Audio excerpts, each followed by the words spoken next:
Hello there, Leos. Welcome to your tarot reading. I am so terribly sorry that this video is so late. I hope it is still helpful for you. I hope you are still finding it, that it resonates. And whatever you're dealing with for this month, I hope that this provides a little bit of guidance for you. So I actually had two messages that came out for you. So I'm going to talk about them in succession, okay? So first of all, when I was shuffling out the spread, it took me a really long time to form like an image, and then once that image came out, the cards started coming out.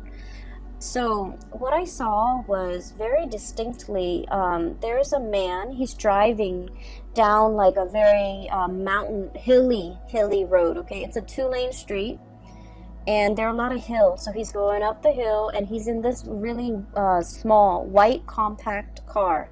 It's a very small car. It looks almost like the 80s in rural America somewhere. It looks like the 80s. So he's like, I can only see the back of the car. And then he goes up the hill, and then as he descends the hill, you see this power plant, okay? And power plants has that insignia that denotes radiation. So there's a power plant. It's white. It's looming in the distance. So it seems like that's his final destination. And then you see him getting closer and closer. The power plant looms larger and larger. It's emitting smoke. And then his car kind of stops at the gate. There's like security. He gets through, gets to the base of the power plant, and he steps out of the car with a full suit and also his briefcase, okay? So I was thinking that he works there. He works in this very intimidating, looming, like, it seems like for many of you, you might work in an environment, in an organization that is like heavily scrutinized, okay? That's what it feels like to me, because the power plant is huge. It's emitting smoke, so who knows what it's allowing to leak into the environment, right? And then on top of that, it has this huge radiation sign, okay? It's huge. The emblem is like on the side of those smokestacks almost. So I feel that for many of you, for whatever reason, there's a lot of commotion around the work that you're doing. Either the company, the organization is facing a lot of scrutiny from the press, from the public, from the neighbors even that surround that physical structure. And so I do feel like, I feel that a lot of you guys identify very strongly with the work that you do. You want work that is meaningful. You want work where your skills and your talents can be on full display. And especially for many of you, you might be like the voice, the face, the model, the mascot for whatever it is that you're working at. You might be a sales rep, for example, for a company that you work at. So you're kind of like the face of the product, okay? You could be very visible in the limelight, especially for many of you. A lot of Leos are politicians, okay? And so I do feel there's a lot of like, you're kind of like in an environment that might be facing a lot of scrutiny, and you're doing the damage control. You might be the PR person that everyone reaches out, and you might have to deflect questions, you might have to create your own red herring in order to distract people from something. From something. You might be hired to take on a position so that you can do damage control. You might be hired on by a firm in order for them to fix something that they've made a mistake on. Now, we are moving away from that November timeframe, and November timeframe was problematic, especially for a lot of work environment, and especially for when it comes to their public image, because we had a very profound Mercury retrograde period where a lot of deeply buried things are coming to light, okay, or were coming to light. It was in the sign of Scorpio, And so I felt like a lot of things that people kind of sweep under the rug, a lot of deep, dark held secrets, especially as it pertains to companies, organizations, and work environment and things like that. Things that people in power were trying to hide from the public, or truths that they were trying to distort, or you know, just things that they shove away when no one is looking. I feel that all of that might have come to light recently, and as a result of it, you're kind of called in to do some damage control. Okay, so that's what I was feeling. I just feel like the work environment that you're in is facing a lot of scrutiny. The people you might work with, they might have their own personal issues that's facing a lot of scrutiny. Okay, and they're faced with a lot of scrutiny. And I am sensing a lot of people will come to you for the month of December, asking for advice, like, should I do this? Should I do that? Because they're really concerned about their public image. And, you know, it doesn't mean that they're superficial or vain or shallow. I just feel like there's something going on here where somebody's job might be at stake, and you're kind of called in to either provide some guidance, provide some legal advice, expert advice even, how to de-escalate tension, how to de-escalate a potentially volatile situation, how to, you know, do all of those things, okay? I also feel like, you know, you're good at your job. You're paid very well. For many of you, you're paid very well for the work that you're doing. But behind it, I feel that, you know, it's a job. So you try to do what you're told. So, for example, you work with you're hired on as a contractor to do some damage control for a company, and you might not like that company very much. And so, you know, even if you don't agree with it, agree with the things they're trying to hide, the things that they're trying to sweep under the rug, you're hired to do this job. And so you will do it to the best of your capability. So I don't see any moral, ethical conflicts here. I just feel almost as if there's a lot of fires to put out, okay? So going back to that image, there's a second part. So, you know, he steps out, and he's in a suit, really nice suit, in this mini car, but he's in a suit, and he holds a briefcase. And so, you know, my initial thought was, oh, he works here, he's an employee. But then I see him like with in that briefcase. It's not like papers or laptop or things like that. I guess in the 80s they didn't have laptops. It's not like papers. It's a science kit. Okay, so he has like those what are those, the droppers, where you take a little bit of a water sample and you put it into a slide, things like that. He has a dropper, he has machines to test the radiation level, and so he opens it up, puts it on top of the front of the car, the hood of the car, and then he starts to go around the area, the power plant. He starts inspecting. So that's when I was like, oh, he's an inspector. So he's not called out to do some damage control, even though that message applies to some of you. Okay? But on the other hand, you might be also called in to inspect, to appraise, to make a final determination on something, to see whether or not it's sound, whether or not it's safe, whether or not it meets the regulation and the standards. And I feel like for many of you, and this could be, you know, just literally just one person I'm speaking to, but I feel like there was something that was unearthed. All of a sudden, it just came to light, and, you know, you're called in to do to make the final determination, to inspect, to appraise, to look at it. And he does his thing, okay? He walks around multiple times, collecting multiple samples. And then at the end of it, what I saw at the end of that picture, of that scene, was he puts in he takes like a poster from his car, okay? And then you see him get back into the car, he drives away, the security gates closes behind him, he stops the car, gets back out, and he puts this giant poster with the radiation, the hazardous sign on it, hazardous, sign on it, and it says like deemed unsafe. Okay, that's what it says, deemed unsafe.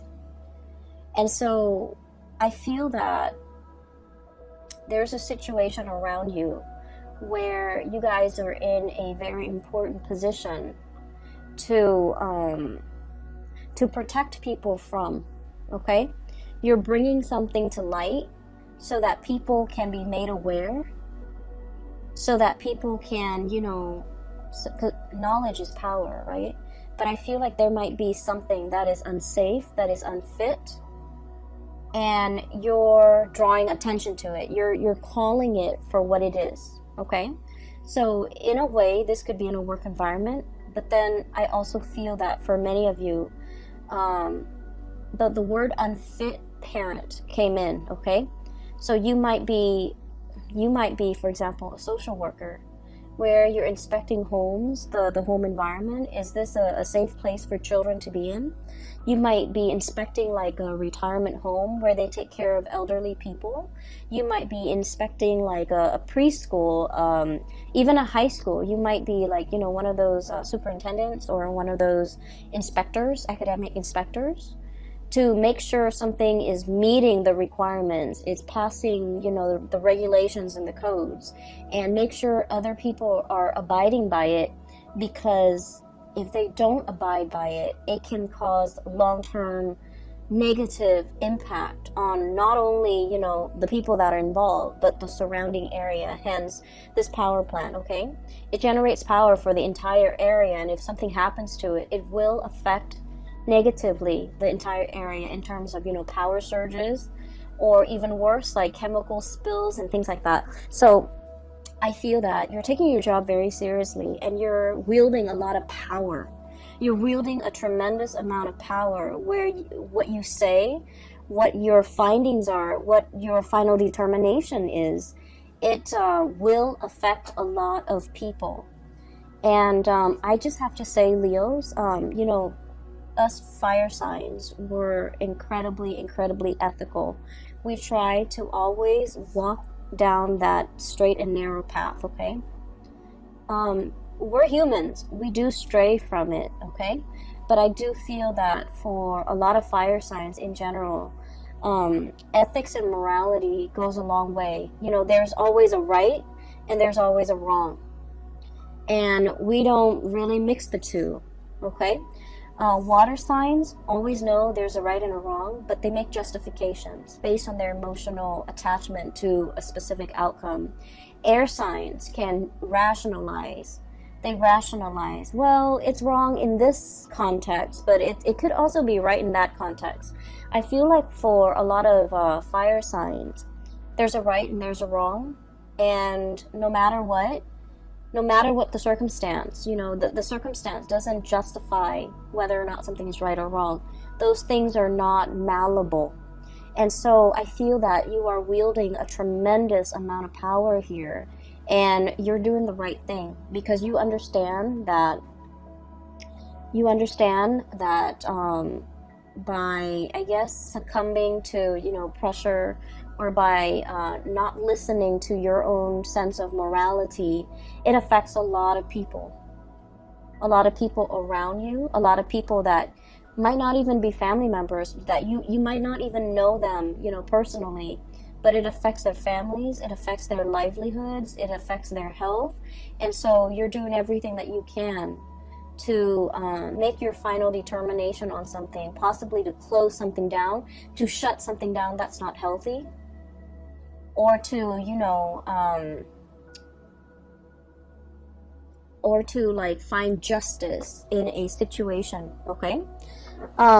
I see a lot of people here where you might be looking at, you know, the way somebody is raising a child, the way somebody is taking care of another person, and you're disagreeing with the way in which they do things.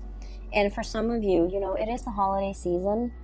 We're going to be dealing with a lot of family members. So I do feel some of these issues are coming up in the family unit. You know, it's like, you should have done this as a mother, you should have done that as a father, you shouldn't treat your parents like this. You know, all of those discussions, I feel is coming into the picture, and I keep seeing like unfit. Somebody's unfit to do something. Somebody is unfit to take care of themselves, or they're not all mentally there, and they have somebody else who's managing their estate, or who's like a power of attorney, and that person is unfit because they're taking advantage of the person who's not able to take care of themselves. So I feel like all of these ethical, moral debates are coming into the picture, and I do see you discussing all of these things with family members in a very passionate manner. I don't see it being like an argument where we're arguing and screaming and slicing each other left and right. I don't see that. I just feel heavy discussions over somebody's qualifications, over somebody's capabilities, over whether or not something is fit, or whether or not the situation needs to be shut down and closed off. Okay, so that's what I'm seeing. And we're 16 minutes into the reading. I just wanted to get that out of the way, okay, because I felt like it's much calmer now. I feel a lot calmer. The power plants, the looming sign, that radiation sign is so strong. Like it was so big, it was so visible, and I feel that that message needed to be conveyed, because I feel like there's a potentially toxic, hazardous situation, and it needs to be called out. It needs to be labeled for what it is, so that people know to avoid it, and it needs to be shut down. Okay, so that's just the bottom line. On the other hand, on a lighter note, okay, I do see two people here. So let me talk about these two people. I feel like that was the work situation. So let me talk about these two people here.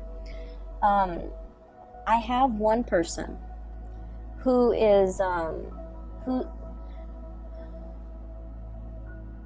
they're very much still interested in you, but I feel that you're turning your back on them, and you're turning away from them, and you're finding love and inspiration and passion and reciprocity elsewhere.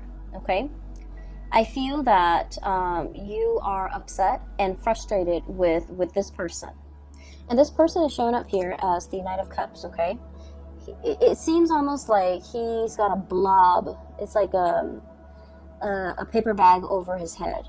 Okay, that's what it feels like, doesn't it? So I feel that you are frustrated with this person. I feel that they do a lot of things that frustrate you.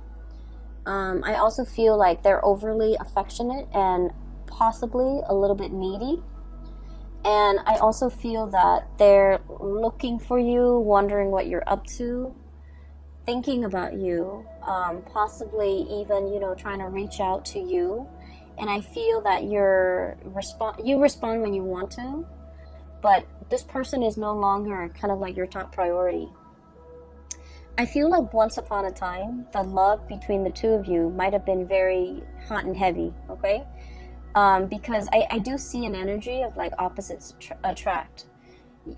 There might be a huge age difference. There might be like a cultural difference. There might also be like, it might be like an interracial coupling type of a thing. But I feel like there's a certain degree of, you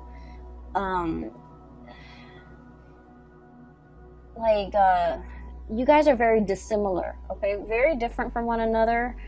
And there's a certain degree of mismatch, and because of it, it's very passionate, it's very fun, it's exciting, but it ceases to be those things, because I do feel that you might be turning elsewhere for love and for validation and for a relationship. And so this person is wondering what you're up to. This person is like not really sure how you feel about them, and they wish they could know how you feel about them, because they're wondering and always thinking. And if you are a cross watcher and this sounds like you, I just feel like with fire signs, what you see is what you get. Okay, fire signs are very straightforward. If they're communicating with you, they like you. If they're not communicating with you, they pretty much have exited the picture. And so I feel that for many of you, you have left this person kind of like hanging, or you've just left them out in the cold. and they might, you know, be bombarding you with messages, but I do feel that your heart is already elsewhere. And then I also feel that for some of you, you might, in like at the end of the day, decide that this whatever you had with this past person, I feel like it was lacking in emotional depth. It was lacking in, like, you know, it's like you talk about one thing and then they don't have an interest in it, so they steer the subject somewhere else. Or they talk about a certain topic and you have no interest in it, and so you just kind of like change the topic. So I feel like there's very little compatibility, and it created a situation where there was no chemistry. There was no emotional depth to the conversation, to the interaction. And when you it can feel to me like it's very time consuming or quite draining to be around this person. Not because they're a bad person, it just feels to me like it requires a lot of effort just to keep the conversation going, because you guys don't have a lot in common. I do feel that they really like you, and I do feel this person is incredibly intelligent, incredibly smart, but they're very smart. Queen of Swords, super smart, okay? Their mind is very sharp. They're very discerning and perceptive, and you know, they're probably like the really book smart type of person, but emotionally they're not very intelligent. And emotional intelligence basically means that we know how to read body language. We know that when somebody is like doesn't want to talk to us, and so we end the conversation. You know how sometimes you have like coworkers who you're super busy, you're at your desk working, right? And they see that you're working, but they keep talking and talking and talking. And you don't want to be rude and tell them, hey, you know, I'm working, get out of here. That's what I mean by emotional intelligence. Being able to read nonverbal communication, being able to pick up on, you know, people's state of being, being aware of your surrounding, looking at people and being able to read facial expressions to know if they're sad, to know if they want to be approached, to know when they want to be left alone. Emotional intelligence. So I feel like somebody here is very incredibly intelligent, but they might lack the emotional intelligence, okay? And so I feel almost like, you know, you could have a bad day and you want to talk to them about your bad day, and they, you know, you look distressed, right? And they should know that. And then rather than letting you vent, letting you talk, they steer the topic away from something that is not even remotely important. And so I feel that it frustrates you, and it hurts you too, to feel that you're not validated, okay? To feel that they're not acknowledging that you've had a bad day. They're not acknowledging your distress. They're not picking up on these cues. And you're wondering, you know, if they care about me, they should be more attentive. They should be more considerate. But I just feel that they're lacking in the ability. It's not the ability to sympathize or empathize. If they're aware, then they would know. They're just lacking in the ability to pick up cues. Hence, this person, it's almost like they've got that plastic bag or the paper bag over their head. They're walking around, you know, not a bad person at all, but they're lacking in being able to know their environment, being able to sense their environment, being able to navigate their environment successfully in an emotional way, okay? So this is somebody that is that doesn't form emotional attachments, and so they're kind of you know, their friendship circle might be very, very small. It might also be quite superficial. They don't have depth to their relationships with other people, and I feel that you're understanding that. I do see you turning away. We have here the Knight of Cups and the Ace of Wands. This pangolin, I guess, with the swan, is turning away, walking away, moving away from a situation. Mainly because I do feel that you need more validation. You need that sense of reciprocity. You need somebody who is a lot more considerate, okay? Like in your eyes, you feel this person is very inconsiderate, but I do sense that you want somebody who's a lot more emotionally available. And so enters this person, and this is the second person here. We have here the Queen of Cups. And I'm not reading the suit as a person anymore, because we have a lot of cross watchers. We have a lot of people with different planetary aspects. And, you know, astrology is very complicated. It's the sun sign, the moon sign, the rising sign. That's like scratching the surface. That's like 3% of what astrology entails, okay? And so by saying, you know, this is a water sign, sun, moon, or rising, I feel that it just glosses over the entire study of astrology. And so I'm going to read it as just, you know, the energy of a person. This is somebody who's a lot more emotionally available, okay? Just emotionally available. You have a strong emotional connection with them. And because you have such a strong emotional connection with them, you start to feel passion and chemistry with them. You start to feel, and I do feel like this person is quite attractive, very beautiful, very attractive. I'm seeing somebody who's like very well dressed, okay? Like they dress really, really well. They look presentable, they look very nice, they smell good, they're always clean. They're made up, so like they could have a lot of not a lot of makeup. There's nothing wrong with wearing a lot of makeup, but I feel like they're dressed to go out. Like every time you see them, they look picture perfect. They're dressed to go out. They take care of themselves. They look great, and they're beautiful and attractive. And you know, they just look clean, and they just look like they know what they're doing. That they know, that they're aware. You know, whereas this person was kind of like fumbling in the dark. This person is very aware. And so you're shifting from the energy of one person who's kind of clueless to another person who's a lot more, I guess, considerate, a lot more attentive, a lot more observant. A lot more observant. I also feel that you could be dating two people. One person is quite fun. The other person, there's a very strong emotional connection. There's strong attraction, but they might be a little bit more on the selfish or the possessive side, okay? So one person might be a little bit more possessive. Like, I didn't mean to say selfish. I meant to say jealous, but selfish came out, so maybe. So selfish, or like they're a little bit more wrapped up in what they want, in their emotions, in what they want, in what they want to hold on to. And I feel like the emotions are very, very intense, okay? This is somebody that, you know, you've dated them for a really short time, and they talk about love. And it's not like they're just blurting it out. I feel that they feel emotions very strongly, and so they want to express themselves. And they're just very honest, very open with how they feel, and they know how they feel at all times. Whereas this person was not like that. They held back. They didn't communicate emotionally. And so this is a breath of fresh air for you. I would urge you, the passion is really strong here, Ace of Wands.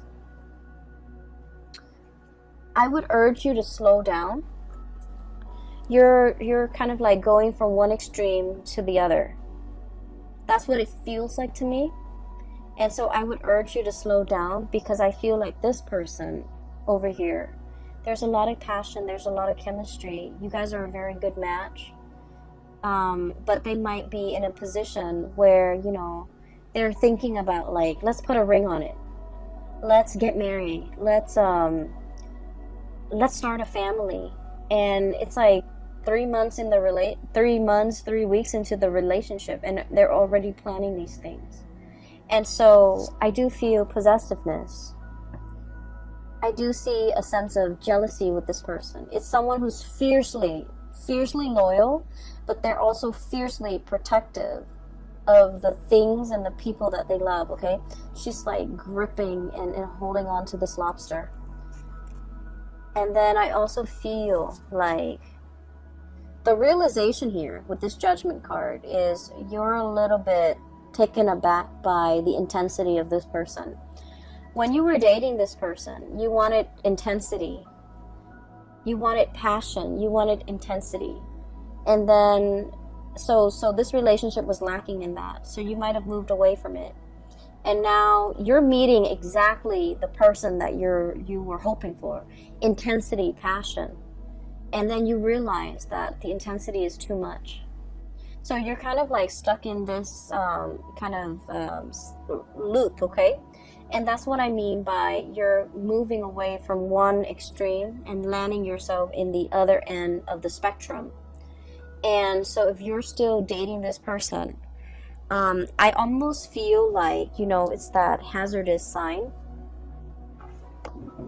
It's that hazardous sign where it's telling you to caution. It doesn't mean they're bad people. It just means, you have to think about, why is this person so possessive? Why is this person so jealous? Why is it 3 weeks into this relationship and they're already talking about marriage, talking about children, talking about, moving in together, getting a house, getting engaged? So mull these things over, mull over these decisions, because with the Ace of Wands, it denotes to me impulsiveness as well. And so we want to make sure we are on the same page before we can make these, major decisions, okay?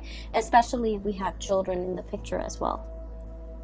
So I feel like something is starting off really, really fast. It's great. It's passionate. And I feel that this person really likes you. And they might feel that you are the one. And then I also feel you have that ex coming back into the picture. And I feel like they're totally opposite people. On at first glance, or from what you remember, or from what you know about these two people, they're totally different people. But in its essence, I feel one person is a lot more expressive. The other one was very non-expressive. But at the heart of the matter, their energies are very similar, okay? They might have issues when it comes to emotional expression. One is too much, one is too little. Try to find that balance, okay? You might be that middle ground for them, for both of them. You might be that anchor point, and that's where they gravitate towards you.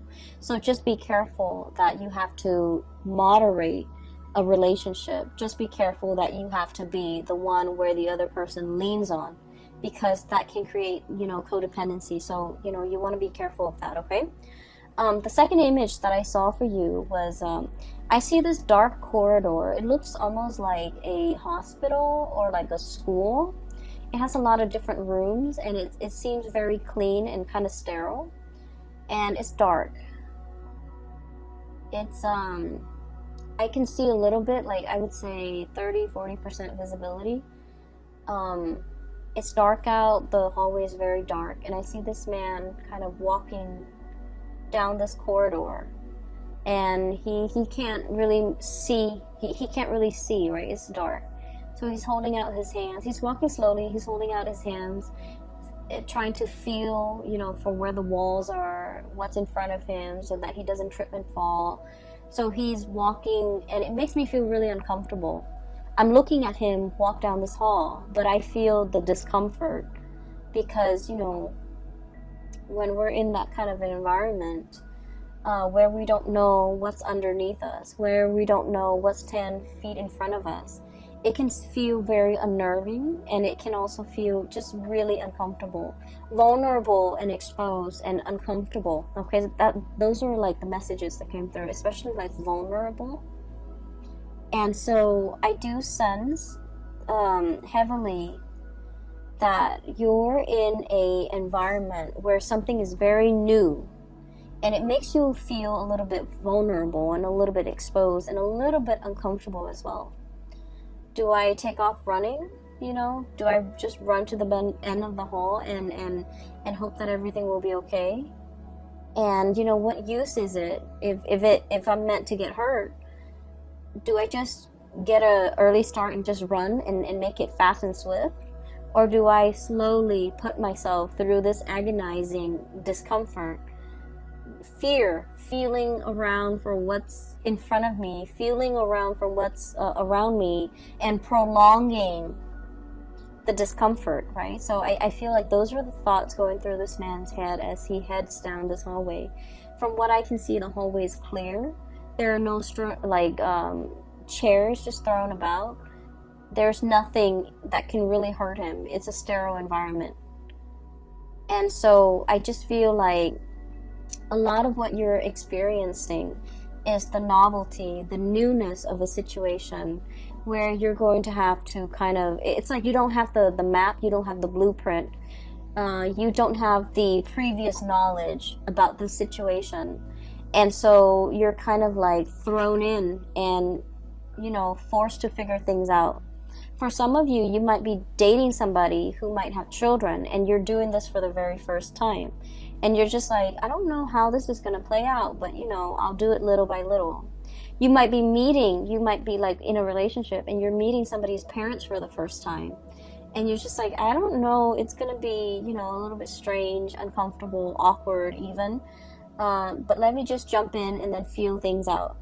And then for others, you might be taking somebody... excuse me, you might be dating somebody who is ethnically, culturally very different from you, religiously very different from you, and you know, you've always had like preconceived notions in the back of your mind. It's going to be like this, or they're like this, you know, so and so is like this race, this religion is like this culture is like this. And so you're kind of like nervous about like how to bridge that cultural divide, how to bridge that divide in general with a significant other or somebody that you're dating. And I do feel what's coming through is relationships that are very new, like a budding romance where there's still a lot of chemistry, a lot of getting to know each other, a lot of like, you know, showing your best selves to each other because the relationship is still very new. And new love is always, you know, really sweet, but it comes with it that sense of butterflies in your stomach because you don't know everything about the other person, and you're still trying to figure things out, and you're still learning about each other, and it makes it really exciting. So I feel like this spread is all about that you know, that it's like a fizzy, almost like champagne, sparkling water. It's like that, the fizziness, the fuzziness, the butterflies in your stomach that comes with the territory, that comes with a new job. It comes with a new relationship. It comes with like a situation where you're thrown into an environment that is very brand new to you. You don't have a map. You don't have guidelines. You don't have like a manual for how to do things. All you can do is dig through, you know, your lab kit and, you know, take a little bit of sample here, take a little bit of sample there, take samples, test the parameters, and then reach your conclusion. So I feel like you're in a very good environment to, I don't feel like it's experimentation, but I feel like it's like testing the waters, okay? Testing the waters, navigating this environment so that you can make the final determination, like, you know, is this worth my time? Is this going to work out for me? Is this what I thought it would be? And I feel that you are very pleasantly surprised that what you thought was one way was another. What you thought this person was going to be turns out to be another. Okay, that can be good or that can be bad, but I do feel this sense of like, you know, this fizziness coming through where you're experiencing the joys of the anticipation, the excitement, and the trepidation, all of it. And I feel like it's all surrounding a new situation that you're navigating, and especially a new relationship, okay? I've talked enough about that. So I have the Ace of Wands here, and this is what I saw earlier as you have the stick of power in your hand to change a lot of lives and to make things better for other people. I also feel we have the World. A cycle is closing up with another person, with one person, and something new is coming into the picture with this World card. And then we also have as well the Hierophant and the Seven of Cups, okay? I usually look at this in tandem, like the reading the cards and how they interact with each other. This is all your findings. These are all your results. These are all the things that you imagine something to be. And you're making that final determination, writing up your analysis, writing up your assessment, writing up your findings. And, you know, people are deferring to your judgment, okay? So the last 4 cards is very much about, you know, the major energies for this year, because we have the Hierophant and the Hangman, which are major arcana cards. So I do sense here a conclusion is reached. People are waiting for your final say, for your final word, for your word of wisdom to tell them whether or not something is fit or whether or not something is a good fit. Okay, so you might even have like 2 potential suitors waiting around for you and asking you to decide. Okay, asking you to decide. Like, is it going to be me or is it going to be that other person? And I feel like you've already made up your mind, because you want to go for that relationship that has a lot more emotional depth to it. And you're meeting somebody that will show you the depth of emotion like nobody else can. Okay, I will leave it at that. Thank you so much for joining me for this reading. I hope it is helpful for you guys. And I promise you, I promise, okay? And this is no joking matter. I will get your videos out on time. For the month of January, we have the holiday season. Work is slowing down a little bit for me. So I should be able to publish them on time, all right? I wish you all a very wonderful holiday season, and I'll see you in January, okay? Take care.